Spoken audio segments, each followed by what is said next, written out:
Hello students, पिछले वाले video में हमने डी ब्लॉक जो तत्व है यानी संक्रमण जो तत्व है उनकी जो सामान्य जो प्रवृत्तियां हैं या जो गुणधर्म है उन गुणधर्मों में हमने मिश्र धातुओं का जो निर्माण और संक्रमण तत्वों की ऑक्सीकरण अवस्थाओं के बारे में हमने डिस्कस किया था।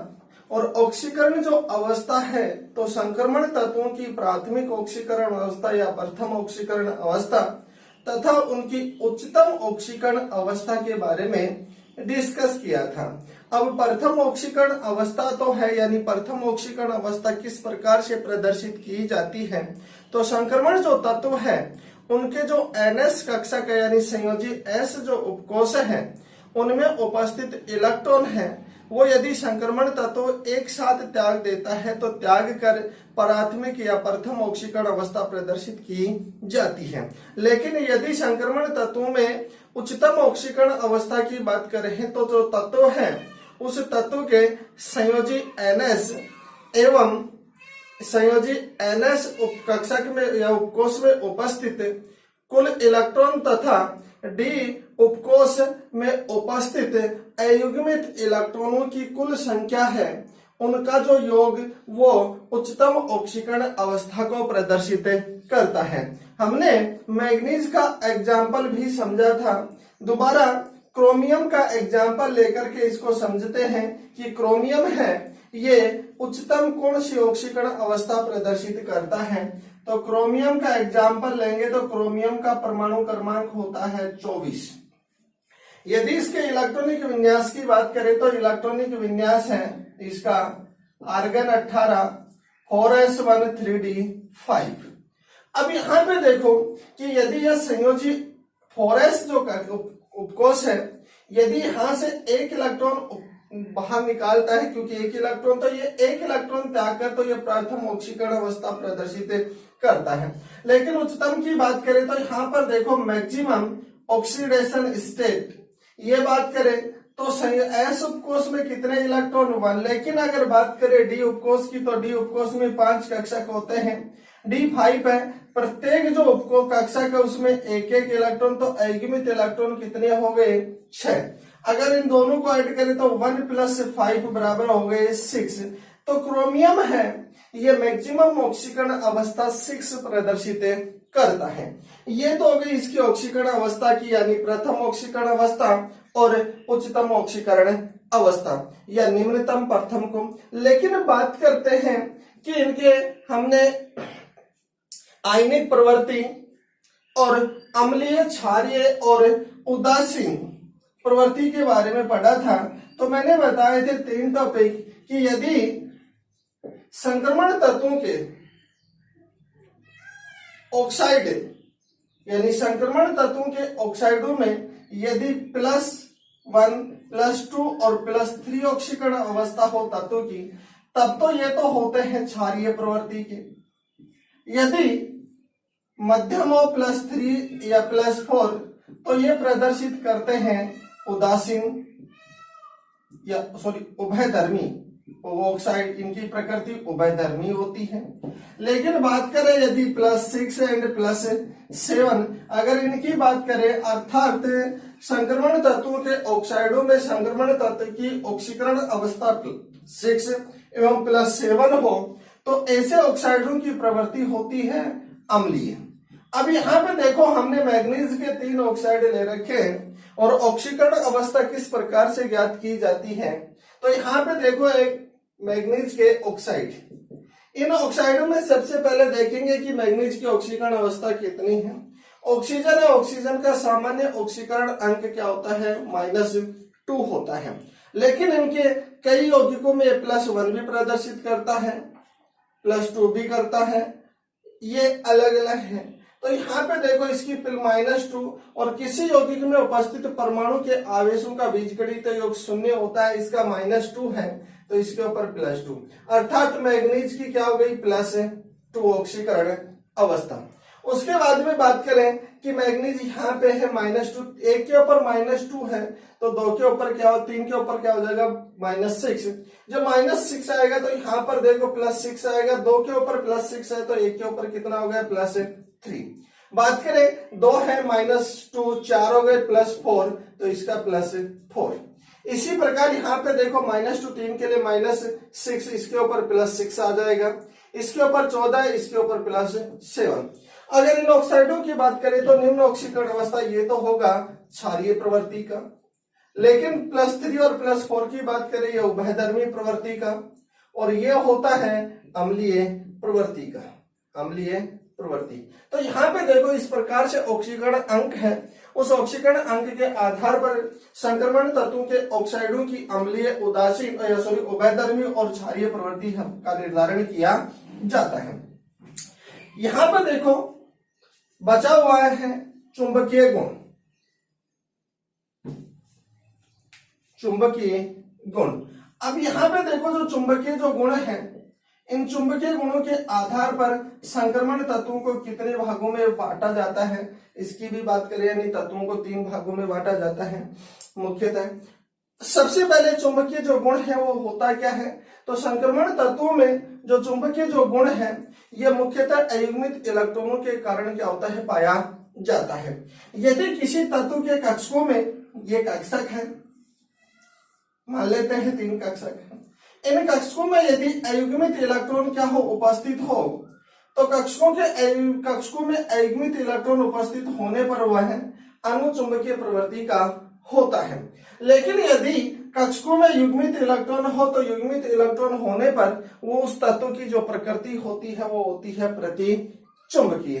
तो यदि कक्षकों में अयुग्मित इलेक्ट्रॉन उपस्थित हो तो तत्व की या यौगिक की प्रवृत्ति होती है, तत्व की प्रकृति होती है कैसी, अनुचुंबकीय। यदि युग्मित इलेक्ट्रॉन हो तो तत्व प्रतिचुंबकीय प्रकृति का होता है।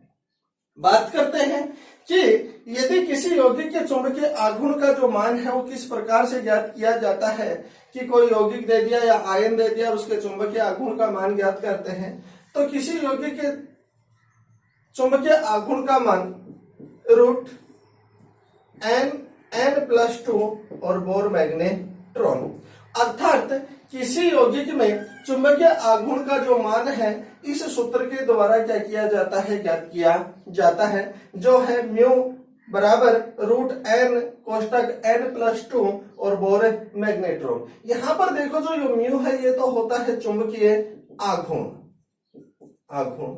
चुंबकीय जो आघूर्ण है, चुंबकीय आघूर्ण का जो मात्रक होता है वो होता है बोर मैग्नेट्रॉन।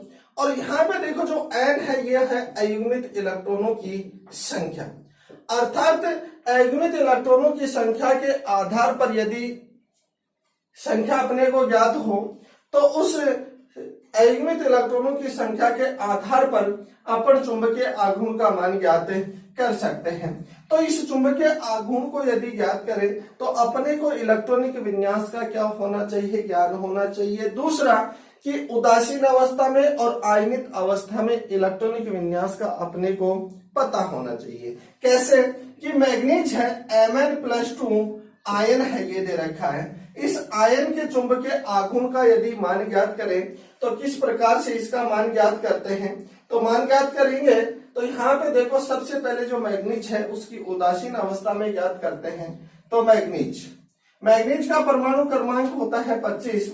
जब इसका इलेक्ट्रॉनिक विन्यास ज्ञात करेंगे तो आर्गन 18 4s2 3d5, अर्थात मैग्नीज का परमाणु क्रमांक 25 उदासीन अवस्था में, लेकिन अपने को ज्ञात करवा रहा है आयन का, तो आयन का ज्ञात करेंगे तो Mn+2 है, तो प्लस आवेश तब आता है जब वो इलेक्ट्रॉन त्यागता है।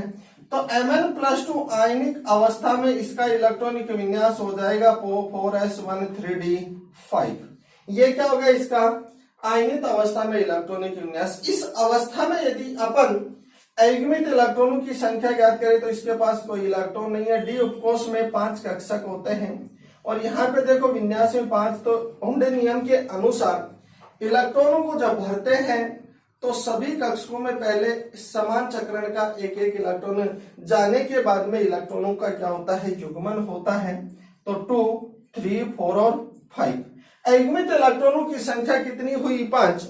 यदि अपन चुंबकीय आघूर्ण ज्ञात करें तो म्यू बराबर n बराबर हमने निकाला 5, म्यू बराबर 5 + 2 बोर मैग्नेट्रॉन यहां पे देखो कितना हो गया 5 इंटू 7 रूट 35 बोर मैग्नेट्रॉन। यहां पे देखो 36 का होता है 6, लेकिन 35 का 6 से कम, अर्थात Mn+2 आयन के चुंबकीय आघूर्ण का मान 5.85 बोर मैग्नेट्रॉन होता है। तो इसके आधार पर यानी इस सूत्र से अपन किसी भी तत्व हो, उदासीन हो या आयनित अवस्था में हो, तो उनके चुंबकीय आघूर्ण का मान अपन कैलकुलेट कर सकते हैं। कैसे? अयुग्मित इलेक्ट्रॉनों की संख्या ज्ञात करके। तो ये तो हो गया चुंबकीय आघूर्ण। अब यहाँ पे देखो चुंबकीय गुणों के आधार पर तत्व है या पदार्थों को 3 भागों में वर्गीकृत किया जाता है। किस प्रकार से किया जाता है? तो सबसे पहला लेते हैं अपन अनुचुंबकीय, दूसरा होता है प्रतिचुंबकीय और तीसरा क्या होता है? लौह चुंबकीय।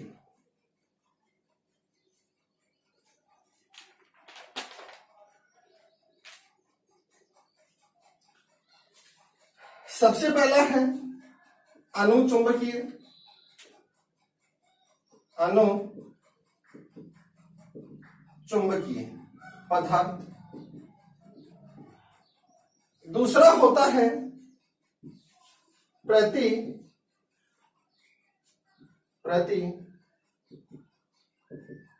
चुंबकीय पदार्थ और तीसरा होता है लौह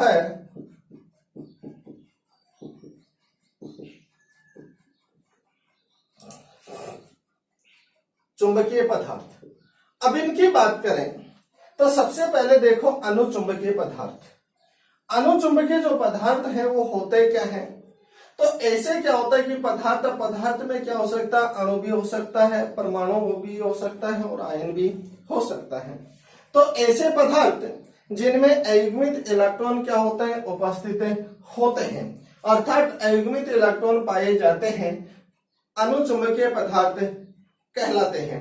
तथा ऐसे पदार्थ जो अनुचुंबकीय पदार्थ कहलाते हैं वो इस गुण को कहा जाता है अनुचुंबकत्व। इसके बाद में क्या है कि अनुचुंबकीय जो पदार्थ हैं, इन अनुचुंबकीय जो पदार्थ है इनमें इलेक्ट्रॉनों के चुंबकीय आघूर्ण का मान होता है वो शून्य नहीं होता है। क्यों नहीं होता है?